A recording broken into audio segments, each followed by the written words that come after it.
It is one of America's oldest unsolved mysteries, and it happened in our own backyard.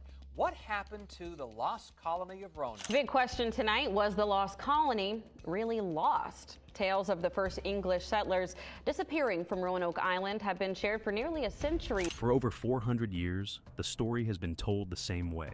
117 men, women, and children were left on a small island off the coast of North America. 3 years later, every one of them was gone. No bodies, no graves, no explanation, just an empty settlement and a single word carved into a post. We've called it one of history's great unsolved mysteries. But we've been completely wrong. And in 2025, British archaeologist Dr. Mark Horton proved it. On a windswept stretch of North Carolina's Hatteras Island, his team dug beneath a centuries-old refuse heap and pulled out something that shouldn't have been there. Two massive deposits of blacksmith's iron waste, buried in a Croatoan village, dating to the exact years the colonists supposedly vanished. The indigenous people here never worked iron, so who was running a forge 400 years ago? The Roanoke settlers didn't disappear. We misunderstood the message they left behind. A place that already knew how to swallow colonies. Roanoke Island, off the coast of present-day North Carolina, a narrow strip of land between the mainland and the open Atlantic. In 1585, England sent its first settlers here under Governor Ralph Lane. It was a disaster from day one. Storms destroyed their supplies during the crossing.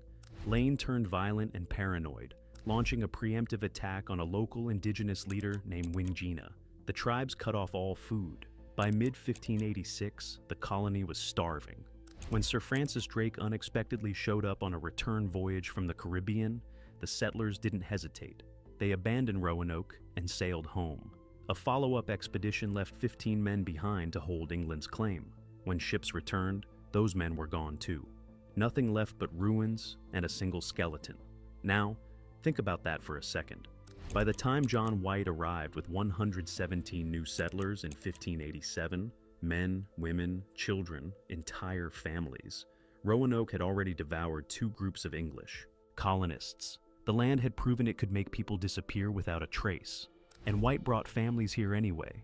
Not soldiers, not explorers, families who planned to stay permanently.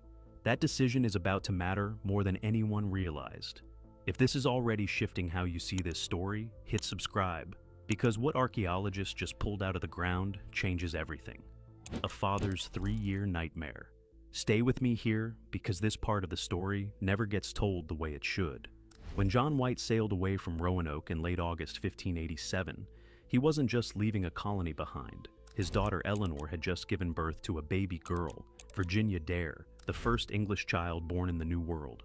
White was leaving his granddaughter, his family. The plan was simple: cross the Atlantic, load up supplies, and come back within a year. He never could have imagined what happened next. By the time White reached England, the entire country was in a state of panic. Spain was assembling the largest naval invasion force Europe had ever seen, the Spanish Armada. Queen Elizabeth I ordered every available vessel locked in port. All civilian voyages canceled. All colonial supply missions suspended. Overnight, Roanoke went dark. No ships out, no messages back. Complete silence. White didn't accept it. He was frantic. He found 2 small ships willing to attempt the crossing. They never made it. French privateers attacked them in open water. The ships were torn apart.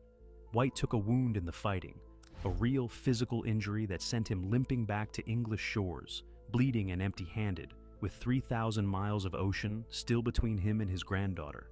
And get this, the war didn't end in months. It dragged on for years. Every season White petitioned for passage. Every season the answer was the same: the war comes first. Your colony can wait. He wrote letters, he showed up at docks, he begged anyone with a ship to take him. Nobody would.